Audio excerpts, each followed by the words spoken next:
is a battlefront. A battlefront like no other in the long history of mankind's wars. This is an air front.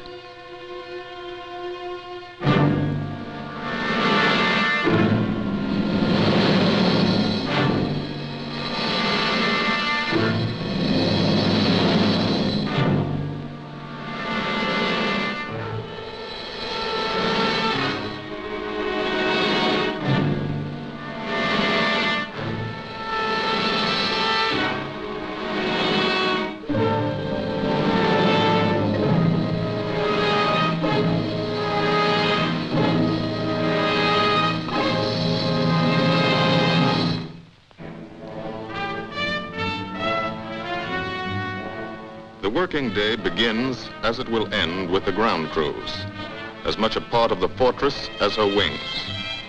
If you're a mechanic, you've got your own bomber. You get attached to it. But you know when your ship goes out on a mission, you may never see it again. So you do your work as well as it can be done, perfectly, because you wouldn't want anything to go wrong that would be your fault.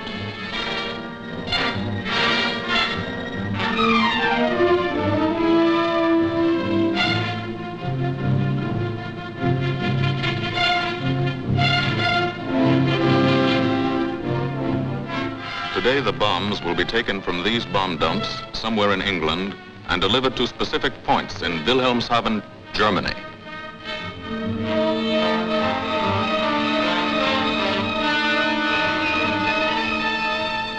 To deliver them is the job of the 8th Bomber Command, just a hauling job, yet one of the most difficult and complicated of military operations.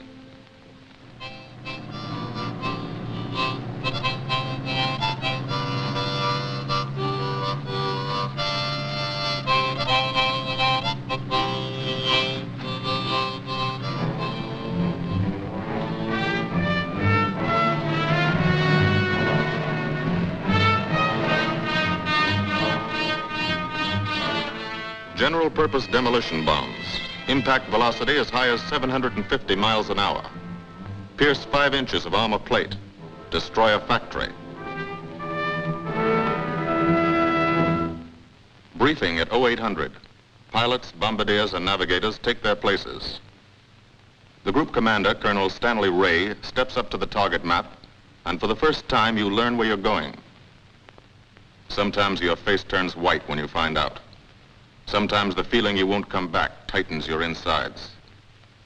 Not so long ago, you were sitting like this in a college or high school classroom, not listening too hard, perhaps even a little sleepy. But you listen here. And as you listen, you don't have time to think of yourself. Fear fades. You concentrate on the mission, type of formation, assembly point, 0 hour, route to target, weather, enemy fighters, enemy flak, route back home. If forced down in enemy territory, destroy equipment. If taken prisoner, give no information. Name, rank, and serial number. That's all.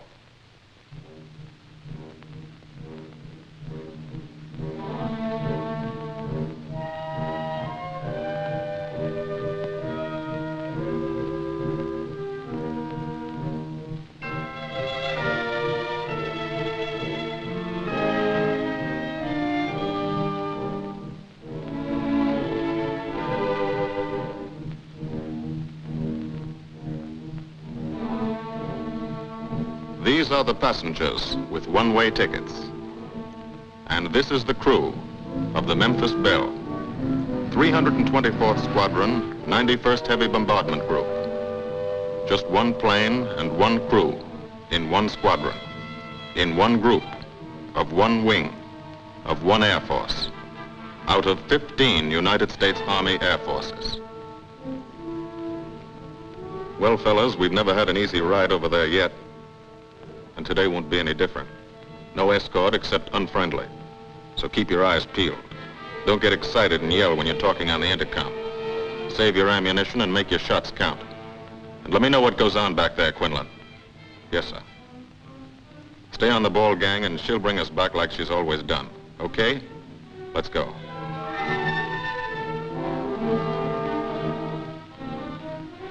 They have completed 24 missions. In this, the toughest theater of air war, the big league of sky fighting, their experience is priceless.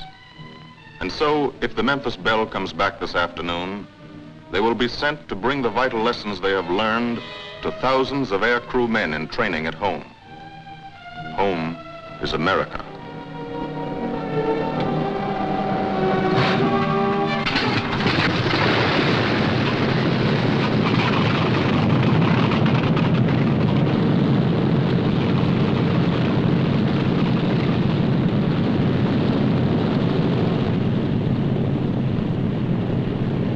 This is a battlefront, like no other in this or any war.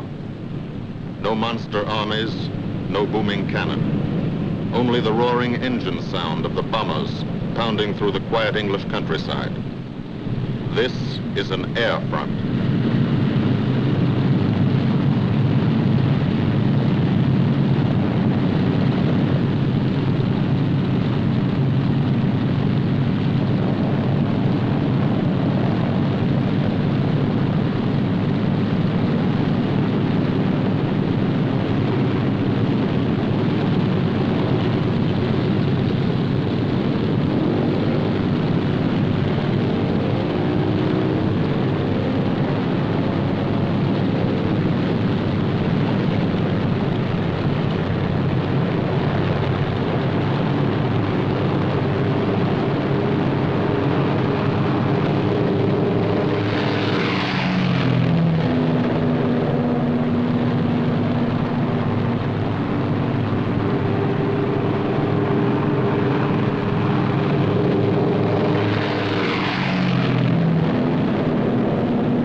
The wheels of the Memphis Belle leave the soil of England for the 25th time. The friendly soil of England, with its ordered farms and rural hamlets, its country estates surrounded by formal gardens and well-kept parks.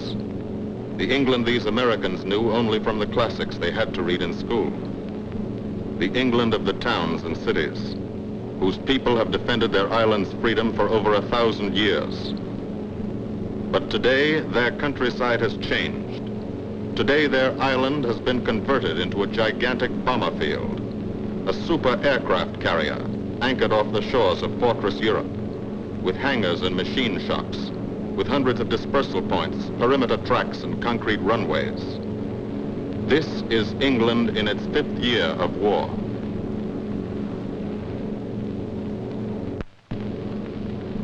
And this is the new battlefront, the air front, from which we seek out the enemy. Not his infantry or his artillery, not his panzer divisions, but the greater menace, the industrial heart of his nation, the foundation on which the Nazi Empire and its armies stand, the power behind the German lust for conquest. The steel mills and refineries, shipyards and submarine pens, factories and munitions plants, pinpoints on the map of Europe which mean rubber, guns, ball bearings, shells, engines, planes, tanks, targets. Targets to be destroyed. And these are the destroyers, each with a belly full of bombs, and 10 men like the crew of the Memphis Belle.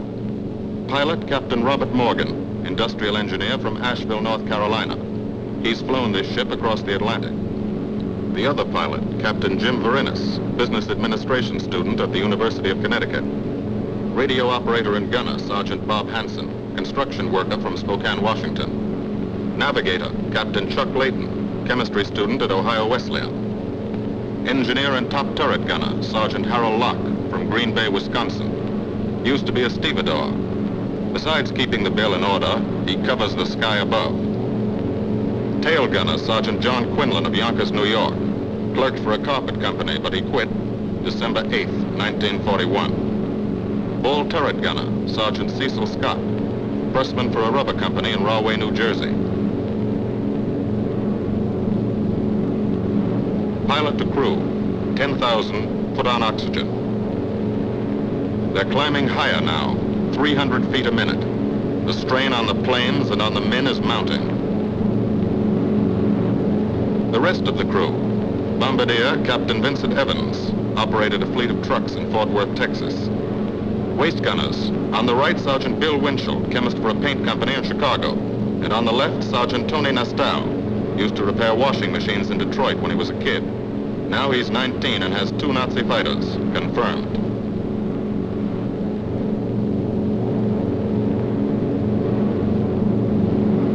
It takes all of a pilot's strength to keep a 30-ton fortress in tight formation. But the formation is the bomber's best defense against enemy fighters. The planes are deployed to uncover every gun, stepped up and down, echelon to the right and left, arranged to overcome the danger of gunners firing into friendly ships, arranged so concentrated cones of fire from the caliber 50 machine guns cover the sky for 1,000 yards in every direction.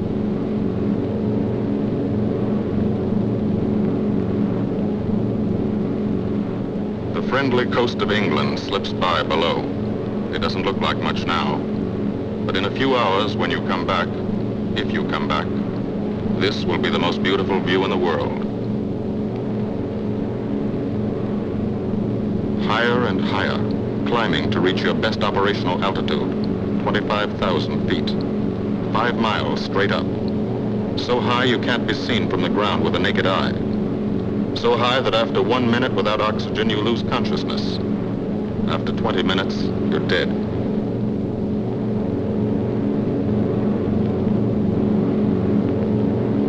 From now to the target, you go about your routine duties, plot your course, check your equipment, and wait, and think. Higher and colder. Temperature, 40 degrees, below zero. Take off your glove and you lose some fingers. You look out at the strange world beyond, reflections in plexiglass, like nothing you ever saw before, outside of a dream.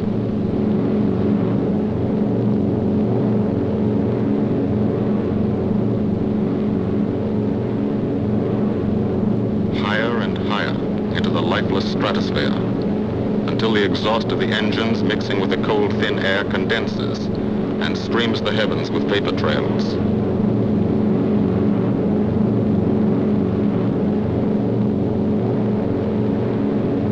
To the men in the ships, they're far from beautiful, for they point like beckoning fingers to the formation, signposts in the sky for the enemy to spot us.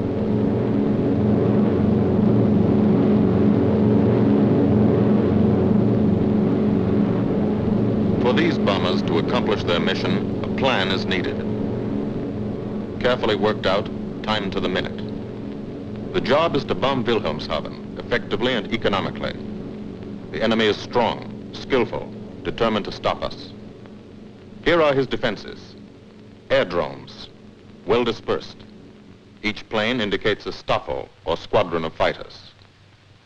Heavy anti-aircraft, highly trained and accurate, all along the coast and defending his vital installations. Radar to warn him of our coming. Here is our plan to divide his defenses and weaken his opposition.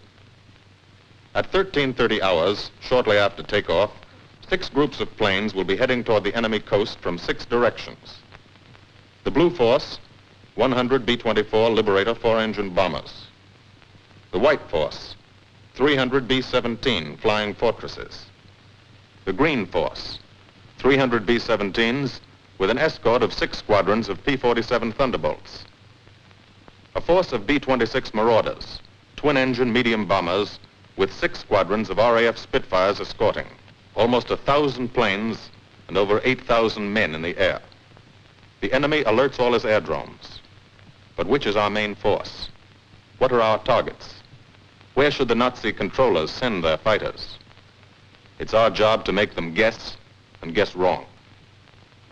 A half hour later, at 1400 hours, the Blue Force will be heading east across the North Sea with the White Force following. These enemy fighters are tied down, waiting to meet them, and will not be able to attack the Green Force. These fighters must come up to attack the Green Force, and thus will be no threat to the Blue and White Forces. The B-26s and Spitfires will bomb and strafe a key rail junction, diverting these 6 Staffeln and preventing the enemy from concentrating too many fighters on the Green Force, which is scheduled to bomb an aircraft factory at Hanover. At 1430 hours, the Blue Force will threaten this entire coastal area of northwestern Germany. Which target will it be? Flensburg? The Kiel Canal? Or will it turn suddenly and bomb Hamburg, Wegesack, or Emden? Actually, it carries no bombs at all. It's a decoy and keeps the fighters from the northern area busy while the White Force, the main effort, heads for the submarine pens of Wilhelmshaven. At 1500 hours, while the White Force is over its target, only a fraction of the available German fighter strength of the area can intercept it. Because of the Blue Force diversion and the simultaneous bombing of Hanover by the Green Force. This is the plan of battle for today, drawn up by the Combined Operations Planning Committee and approved by the Commanding General. The White Force, lead group, low squadron. We've crossed the invisible line of enemy radar. The Hun is expecting us.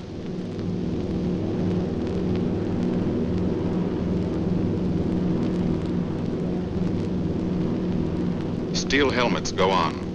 Watchful eyes strain. Tight formations are held tighter still. Tense gunners more alert because here it comes. The enemy coast. From up here, it looks the same as any other. Houses, roads, green fields, factories, waterways. But they are the houses and fields of those who invade and oppress. They are the factories and roads of the people who twice in one generation have flooded the world with suffering. Suffering in such quantity as the history of the human race has never known. Brought torment and anguish into countless American homes. Gold stars and telegrams from the War Department.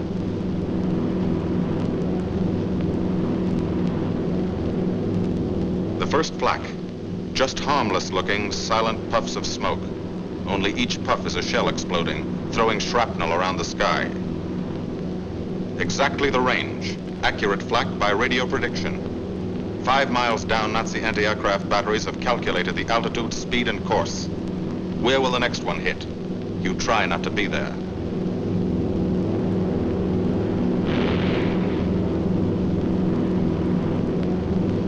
The docks and submarine pens of Wilhelmshaven. Approach to the target starts. No smoke screen can protect it.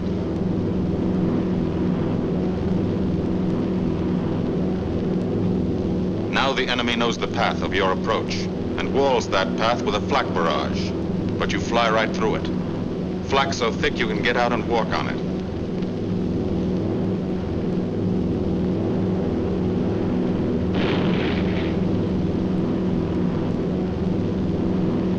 Morgan changes course every 15 seconds, evasive action to confuse the flak batteries. Bomb sights set for correct altitude and speed. Bomb bay doors open. The bombing run begins. Pilot to bombardier. Okay, Vin, you've got it. Now Evans flies the Memphis Belle, controlling it through the bomb sight. And now we are most vulnerable. Committed to our bombing run, we can't dodge flak or fighters. Here's the first.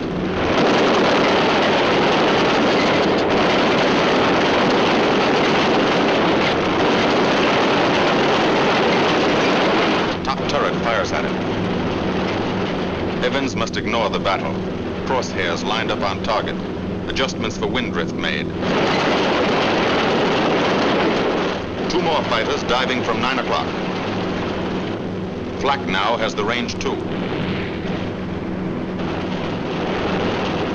They've hit this fort, but he keeps on his bombing run.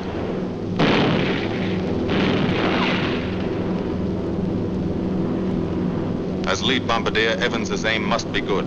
Every other ship in the group will drop its bombs when he drops his. Now one pointer on the bomb site moves toward another stationary pointer.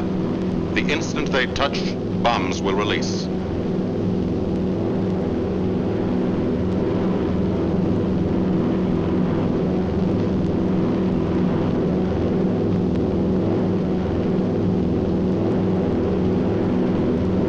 They touch. Bombs away.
First half of the mission is over, the easy half.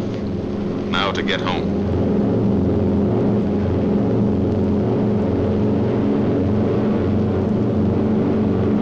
The flak stops. That means fighters out there somewhere. A staffer lurking behind that cloud, or hiding up in the sun where the glare blinds you, and you can't see them, waiting to dive down on you. Fighters at 6 o'clock. This is what a gunner sees. A speck in the sky, that's a fighter. And then a blink, that means he's firing at you. 2,300 rounds a minute.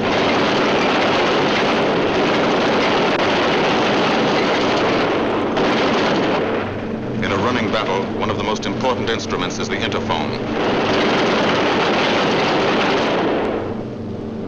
There's 4 of them, 1 o'clock high. They're coming around, watch them. 2 fighters, 6 o'clock up, coming in, diving out, Chief. B-17 in trouble out at 2 o'clock, watching. Got an engine on fire.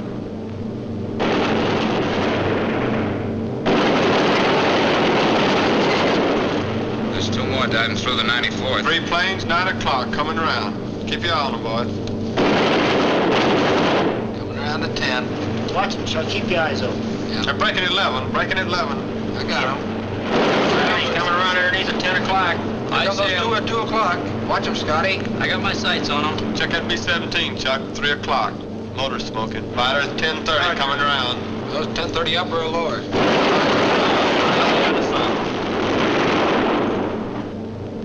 B-17 out of control at 3 o'clock.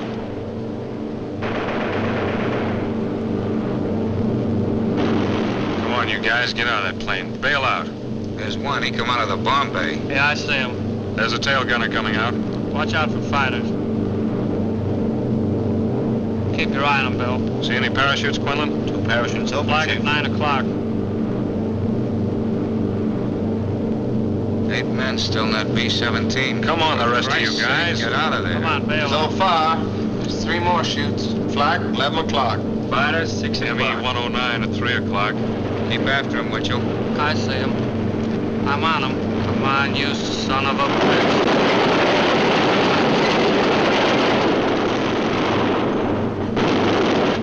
I got him. Quinlan, confirm that fire. fighter? He got him, Chief. Look, he's bailing out. Damn it, don't yell on that intercom. Fighters, 10 o'clock. Watch those 2 at 12, Vin. They're coming in. They're coming in, Scotty. Get that ball turret on him. Save the ammunition as much as possible.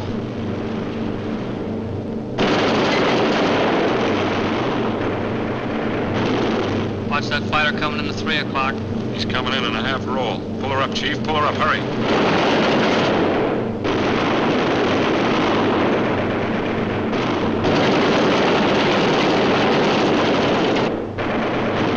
This fortress is hurt.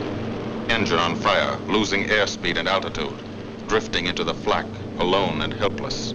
A straggler. In a minute, Nazi fighters will swarm in like buzzards for the kill. You can watch, but you can't go down to help. You keep your formation.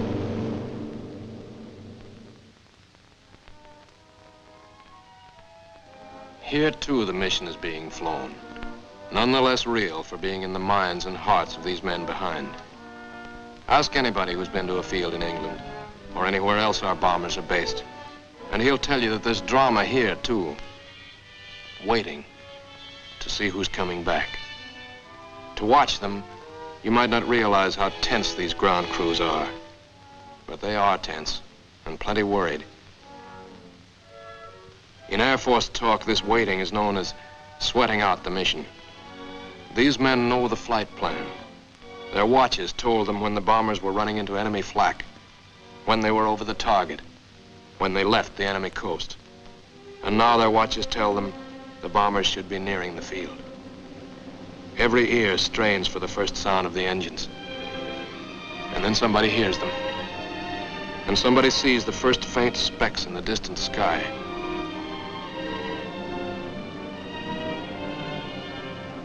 Every face turns to see and count. The watchers try to read the numbers on the ships.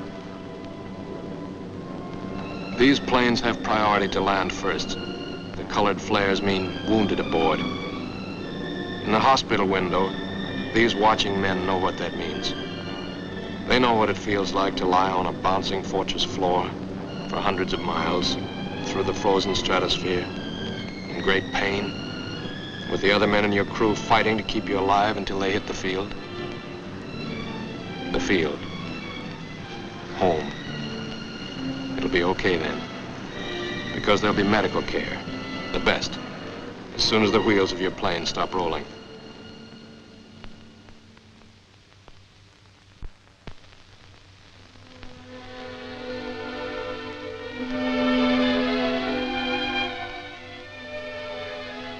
Head wound. Concussion.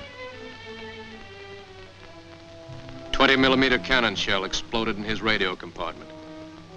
Shock. Internal injuries. He'll be all right, though. Flak burst scattered flying shrapnel.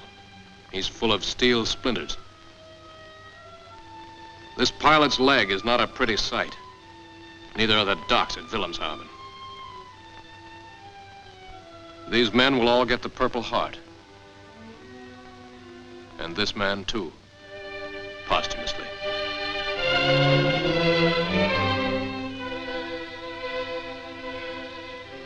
A transfusion right in the plane.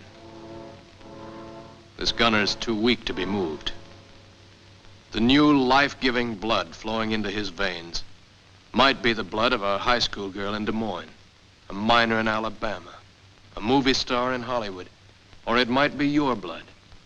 Whosever it is, thanks. 36 planes left this field this morning. Now 6 more arrive. That makes 20 home. And this one's 21. More wounded aboard.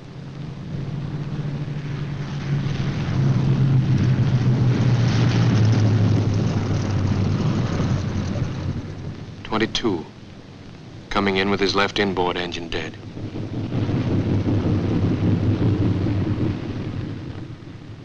.23, with a feathered prop on his left outboard engine.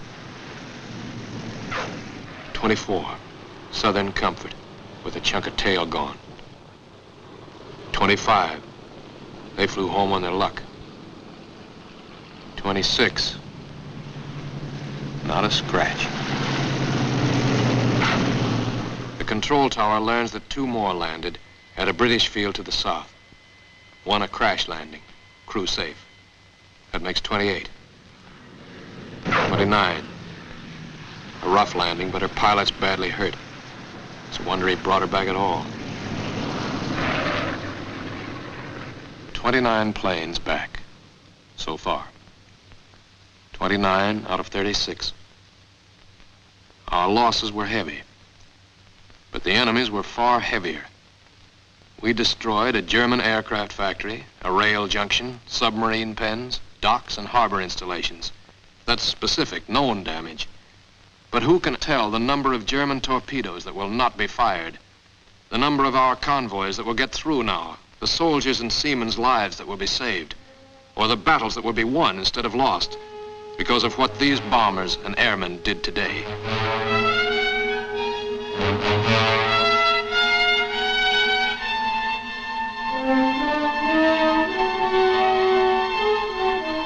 Pilot and tail gunner.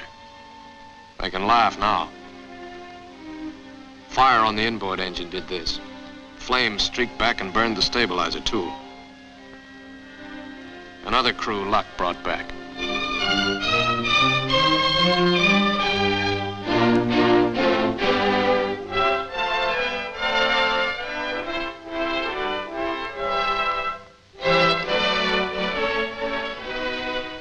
Here's old Bill. A pretty good airplane when it took off.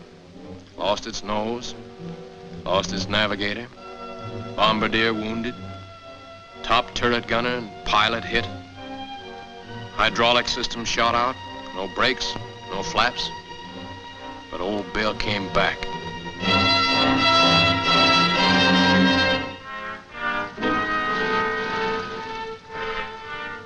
Now, among the returned crew members, talk flows like a river, talking out every detail of the mission. These are the faces of combat, faces of Americans who have watched their comrades die, faces that can never forget the enemy, and they're in no mood to have their picture taken.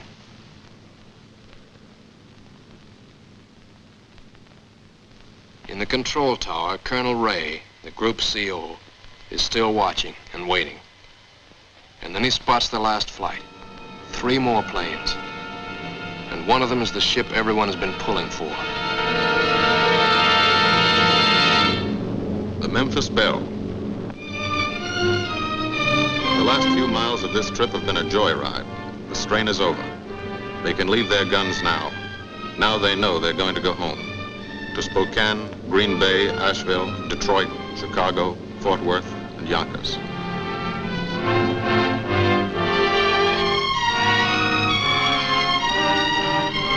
The Belle comes in for her landing. But first Morgan buzzes the field, cuts the grass with the giant fortress. It's against the rules, but this is a special occasion.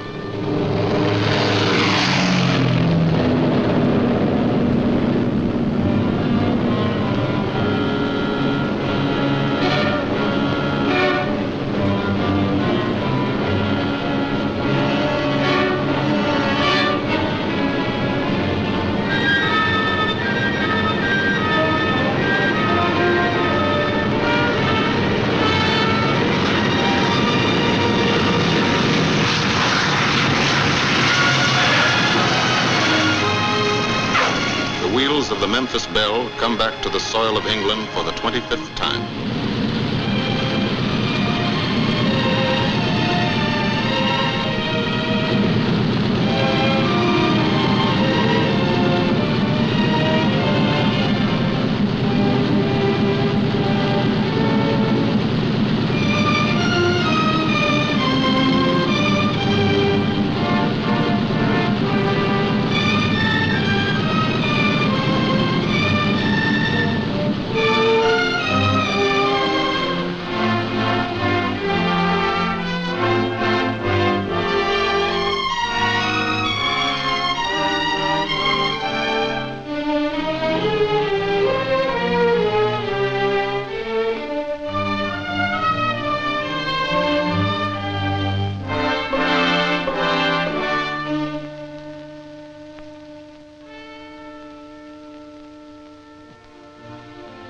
This is a day they will never forget.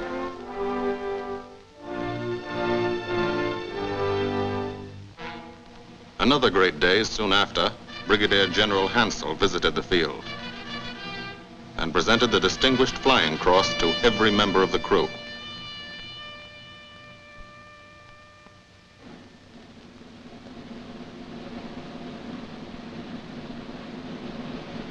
And then there was another day.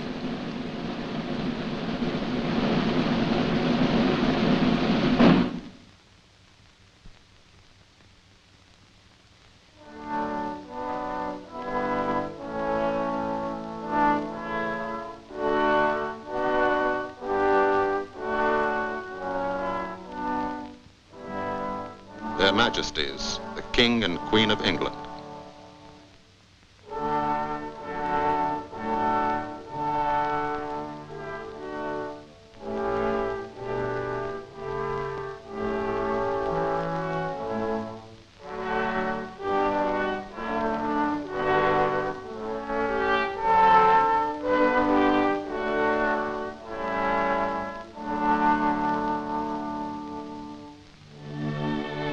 Johnny Quinlan never thought anything like this would happen to him when he left Yonkers.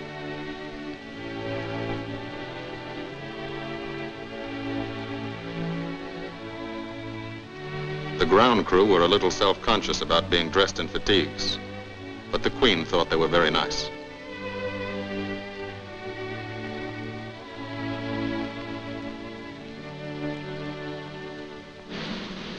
Finally, two more visitors came. General Acre, commanding the 8th Air Force, and General Devers, U.S. commander of the European Theater.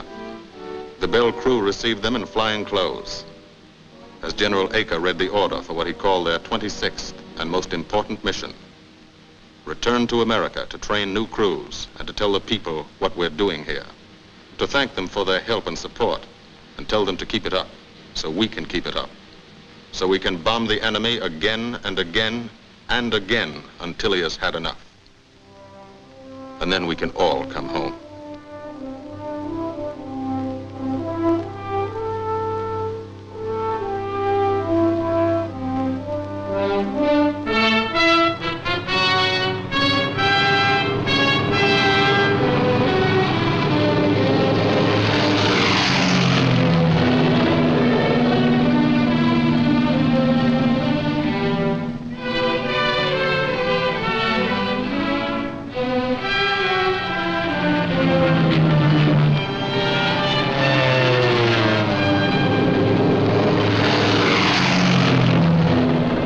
The men of the 8th Air Force, who are now flying deep into Germany, bringing destruction to targets almost 1,000 miles from their bases. Destruction like this. And who have never once been turned back by the enemy. To those men, this film is gratefully dedicated.